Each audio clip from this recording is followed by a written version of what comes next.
First-time buyers account for more than 50% of those looking to purchase a home under the current 7% low interest rate. But many who qualify are not aware of the FLISP saving that they could take advantage of.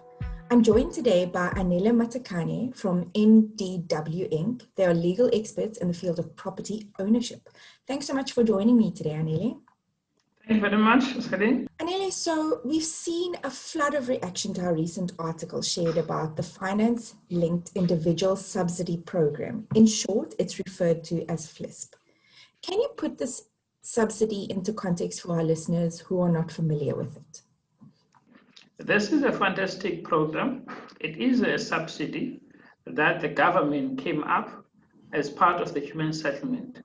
They were trying to bridge the gap from the government employees and the rest of the community within the private sector, earning an income between 3,500 and R1 to 22,000.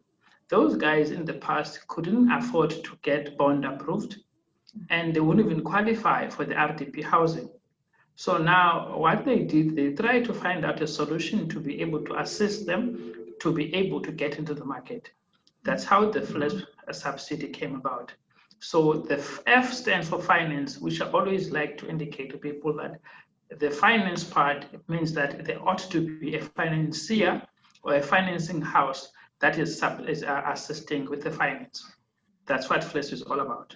That makes complete sense. So since it has been extended beyond government employees, as I understand, we've had... Yes, true.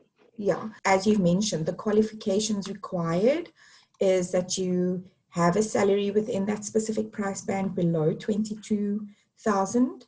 Another qualification is that you have to be a first-time homeowner and you need to have a dependent, as in a spouse or child. Can you share with our audience the specifics around those criteria? Thank you. The criteria, Celine, I'll go from the top down. Firstly, and foremost, you need to be a South African citizen. Remember, this is a government subsidy, so it's only for South African citizens. I need to highlight that part. Secondly, it's a first-time property owners, not first-time property buyers. When I emphasize on that, it means, for example, if Celine had a property that she received through inheritance from your grandfather, and now you are buying for the first time, you won't qualify because you've owned the property. So it's somebody who's intending to apply to own a property for the first time in their entire lives. Okay. That person, and they need to have a bond approved. It's one of the pre-qualifications because remember, without the finance, there's no FLISP. Okay. Thirdly and foremost, you ought to have a financial dependent.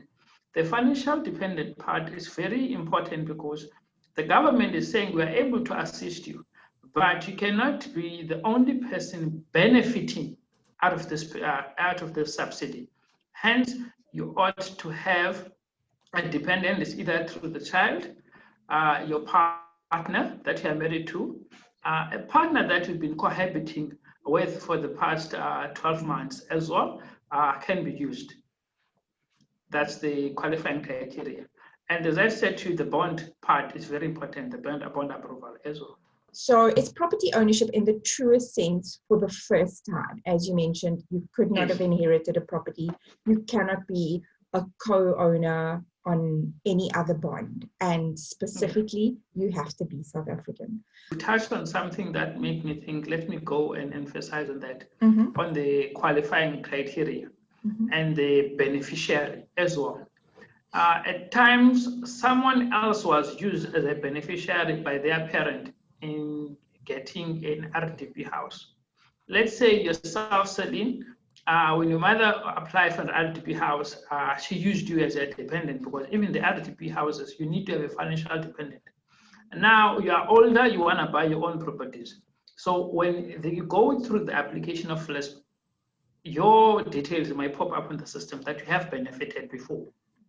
So that's another hiccup. So people need to be aware if they've been used before to qualify, because your property that you are staying in, your parents' property, you might have benefited with that subsidy, meaning that you cannot benefit again. So that's another gray area.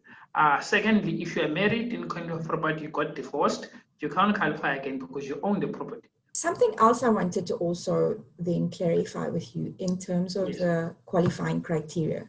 You've mentioned specifically the F in the FLISP is for finance. At what point within the bond application process can FLISP be instituted? If somebody's bond is already in existence or they're a couple of months into payments, is there what is the time frames of yes, you can still institute FLISP and no, you can't? The FLISP criteria depends from one province to the next. So all provinces got different criteria and rules. The Western Cape, you can even apply within the first 12 months of your property being registered.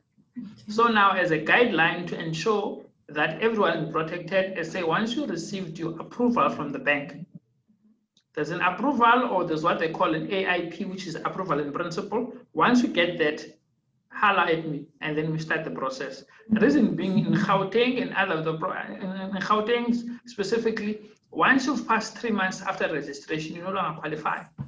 In the Eastern Cape, the minute your bond is registered, you no longer qualify. So hence I say the minute you get the AIP, holla, so that we can be able to start the process immediately. Because once we start the process, I keep landmarks to ensure that we've got proof and we've got other evidence to say when it was submitted, so that should they decline it based on registration, we are able to do a dispute on that regard. Okay. So the provincial differentiations in qualification time period, is that based on the provincial governments being able to subsidize? Is that because I mean, immediately in the Eastern Cape is very different to the 12-month leeway in the Western Cape. Very. Yeah. It's very different in Gauteng as well. Yeah, so you find these provinces, they've got different criteria. The only thing I can say, it's not about the funds because the funds are coming from the national government, but so it gets administered at different provinces as per their criteria. So it's something that is not within our scope, but on the government and human settlement helm. That is a little bit unsettling if you consider the amount of sort of like housing shortage that we have specifically, in the Eastern Cape. For example, we assist throughout South Africa, number one, and with FLISP subsidy. I think in a month I get 10 out of the Eastern Cape.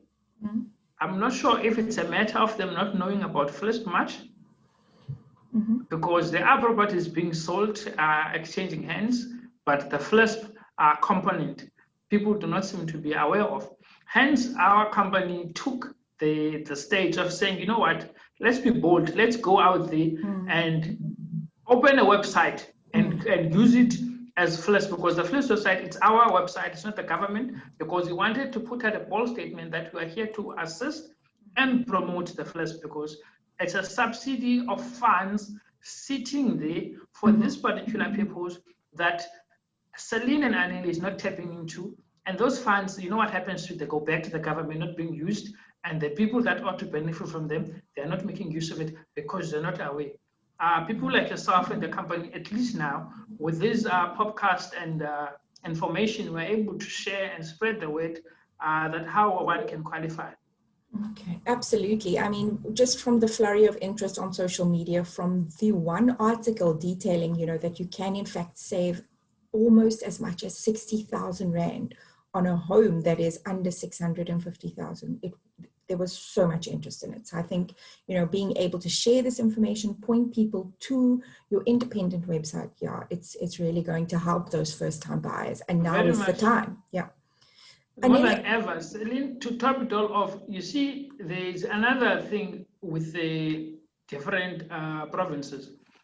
Western Cape currently is the only province that is able to assist clients that like to pay for legal costs as well, meaning that the bond registration as well as bond transfer cost, if it falls within the amount that one is subsidized. So that's a fantastic offering as well. However, as you said, the unsettling part again is that only out of all these provinces, only one is willing to go an extra because someone like yourself, single, one child, that just wanted to move out of their home now and start their own properties. They managed to have a good credit profile. They got 100% approval, but yet you don't have the entire funds to pay for the attorney cost.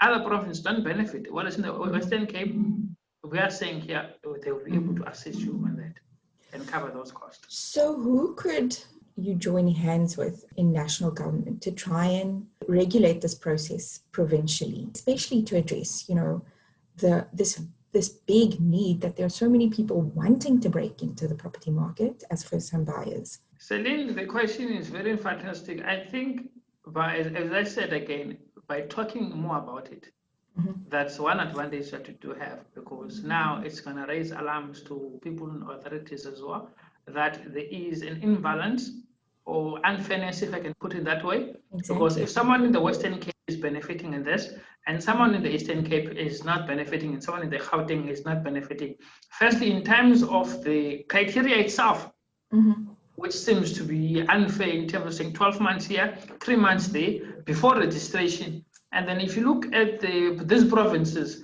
in terms of their contribution to the economy and their income stats, you'll find out the Eastern Cape, which seems to be the lowest of them all, that ought to need this assistance more than any other province, which is the one who's given the tighter spot on it. So we have not find a partner yet to partner with or discuss. However, this raises a few questions, but we do have a relationship within the Department of Human Settlements. However, I will say this, we haven't tabled this out. The strongest relationship we have currently is the Western Cape, where we are. We do collaborate or have a few discussions within Gauteng. However, we do not have a platform at this stage and other provinces to be able to engage and being able to motivate or to look at this principle or the guidance of whom we can talk to in terms of saying, guys, let's sit down around the table. These are the other parties. Let's talk about how we look at it.